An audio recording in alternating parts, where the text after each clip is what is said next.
എല്ലാവർക്കും പുതിയൊരു വീഡിയോയിലേക്ക് സ്വാഗതം. ഇന്ന് നല്ല ടേസ്റ്റി ആയിട്ടുള്ള ഒരു മുട്ടക്കറിയാണ് തയ്യാറാക്കുന്നത്. അപ്പോൾ വീഡിയോ മുഴുവൻ കണ്ടിട്ട് നിങ്ങൾക്ക് ഉപകാരമാവുകയാണെങ്കിൽ സബ്സ്ക്രൈബ് ചെയ്യാനും ഷെയർ ചെയ്യാനും ലൈക്ക് ചെയ്യാനും മറക്കരുത്. വേഗം തന്നെ എങ്ങനെയാണ് തയ്യാറാക്കുന്നതെന്ന് നോക്കാം. ചട്ടി അടുപ്പത്ത് വെച്ച് ചൂടായി വരുമ്പോൾ 2 ടീസ്പൂൺ വെളിച്ചെണ്ണ ചേർത്ത് കൊടുക്കുക. അതൊന്ന് ചൂടായി വരുമ്പോൾ ഒരു 6 ചെറിയ ഉള്ളി ചെറുതായി കട്ട് ചെയ്തതും, ഒരു 5 അല്ലി വെളുത്തുള്ളി നടുവൊന്ന് കട്ട് ചെയ്തതും, ഒരു ചെറിയ കഷ്ണം ഇഞ്ചി ചെറുതായി അരിഞ്ഞതും ചേർത്ത് കൊടുക്കുക. ഇനി ഇതിലേക്ക് 2 ചെറിയ കഷ്ണം പട്ടയും 1/2 ടീസ്പൂൺ പെരുംജീരകവും ചേർത്ത് കൊടുക്കുക. ഇനി ഇതെല്ലാം കൂടി ചെറുതായി ഒന്ന് വഴറ്റിയെടുക്കുക. ഇനി ഇതിലേക്ക് 2 സവാള ചെറുതായി കട്ട് ചെയ്തതും, ഒരു പച്ചമുളക് നടുവൊന്ന് കീറിയതും ചേർത്ത് കൊടുക്കുക. ഒരു 1/2 ടീസ്പൂൺ ഉപ്പ് കൂടി ചേർത്ത് നമുക്കിത് ഒന്ന് വഴറ്റിയെടുക്കാം. സവാള ഒരു ഗോൾഡൻ ബ്രൗൺ കളർ വരുന്നത് വരെ വഴറ്റാം. ഇനി ഇതിലേക്ക് ഒരു വലിയ തക്കാളി ചെറുതായി കട്ട് ചെയ്തത് കൂടി ചേർത്ത് കൊടുത്ത് നന്നായി തന്നെ വഴറ്റിയെടുക്കുക.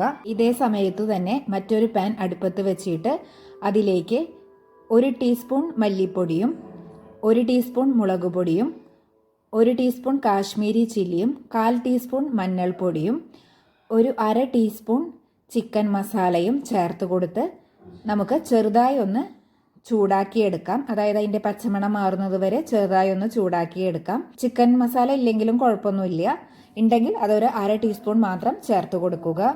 ഇനി തക്കാളി കൂടി നന്നായി ഒന്ന് വഴഞ്ഞു വന്നിട്ടുണ്ടെങ്കിൽ നമുക്ക് ഈ ചൂടാക്കിയെടുത്ത മസാലകൾ ഇതിലേക്ക് ചേർത്ത് കൊടുത്ത് നന്നായി ഒന്ന് 1 മിനിറ്റ് വഴറ്റിയെടുക്കാം. ഇനി ഈ ചൂടാക്കിയ മസാലകൾ വേറൊരു പാത്രത്തിലേക്ക് മാറ്റാം.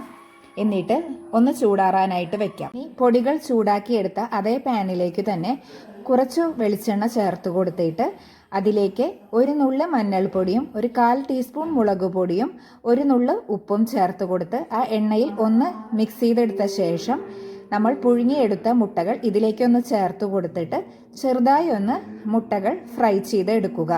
ഈ പൊടികളൊക്കെ ഒന്ന് മുട്ടകളിൽ പിടിക്കത്തക്ക വിധത്തിൽ ഒന്ന് മിക്സ് ചെയ്തെടുക്കുക. പിന്നെ ഈ പുഴുങ്ങിയെടുത്ത മുട്ടകളിൽ ഞാൻ ചെറുതായിട്ട് കത്തി കൊണ്ടൊന്ന് വരണ്ട് കൊടുത്തിട്ടുണ്ട്. ഈ മസാലകളൊന്ന് ഉള്ളിലേക്ക് ചെറുതായിട്ടൊന്ന് പിടിക്കാൻ വേണ്ടിയിട്ട് കേട്ടോ. അധികം ആഴത്തിൽ ചെയ്യണ്ട, അപ്പോൾ മുട്ട പൊട്ടിപ്പോകും. ചെറുതായിട്ടൊന്ന് കത്തി കൊണ്ട് വരണ്ടെടുത്താൽ മതി. ഈ സമയം കൊണ്ട് തന്നെ നമ്മൾ വഴറ്റി വെച്ചിരിക്കുന്ന സവാളയും തക്കാളിയും ഒക്കെ ഒന്ന് ചൂട് കുറഞ്ഞിട്ടുണ്ട്. ഇനി ഇത് മിക്സിയിൽ നന്നായിട്ടൊന്ന് അരച്ചെടുക്കാം. ഇനി ഒരു ചട്ടി ചൂടായി വരുമ്പോൾ ഇതിലേക്ക് കുറച്ച് വെളിച്ചെണ്ണ ചേർത്ത് കൊടുക്കുക. ഇത് നന്നായി ചൂടായി വരുമ്പോൾ നമ്മൾ മിക്സിയിൽ അരച്ചെടുത്ത അരപ്പ് ഇതിലേക്ക് ചേർത്ത് കൊടുത്ത് ചെറുതായി ഒന്ന് വഴറ്റിയെടുക്കുക. അതിനുശേഷം മിക്സിയുടെ ജാറിൽ തന്നെ കുറച്ച് വെള്ളം ഒഴിച്ച് ആ വെള്ളം കൂടി ഇതിലേക്ക്, നമ്മുടെ ഗ്രേവിക്ക് ആവശ്യമായ വെള്ളം ഇതിലേക്ക് ചേർത്ത് കൊടുക്കാം. ഇനി ഇതിൻ്റെ കൂടെ തന്നെ ആവശ്യത്തിനുള്ള ഉപ്പും ചേർത്ത് കൊടുത്ത് നന്നായി ഒന്ന് മിക്സ് ചെയ്ത ശേഷം ഒന്ന് തിളയ്ക്കാനായി വെക്കാം.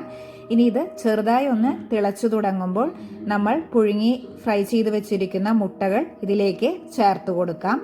ഇനി ഇതിൻ്റെ കൂടെ തന്നെ നമുക്ക് കറിവേപ്പിലയും ഒരു 1/4 ടീസ്പൂൺ ഗരം മസാലയും ചേർത്ത് കൊടുത്ത് നന്നായി ഒന്ന് മിക്സ് ചെയ്യാം. ഇനി ഇത് നന്നായി തിളച്ചു വന്നാൽ സ്റ്റൗ ഓഫ് ചെയ്യാം. ഇനി സെർവിംഗ് പ്ലേറ്റിലേക്ക് മാറ്റാവുന്നതാണ്. എല്ലാവരും ട്രൈ ചെയ്ത് നോക്കുക. വീഡിയോ കണ്ടതിന് എല്ലാവർക്കും നന്ദി.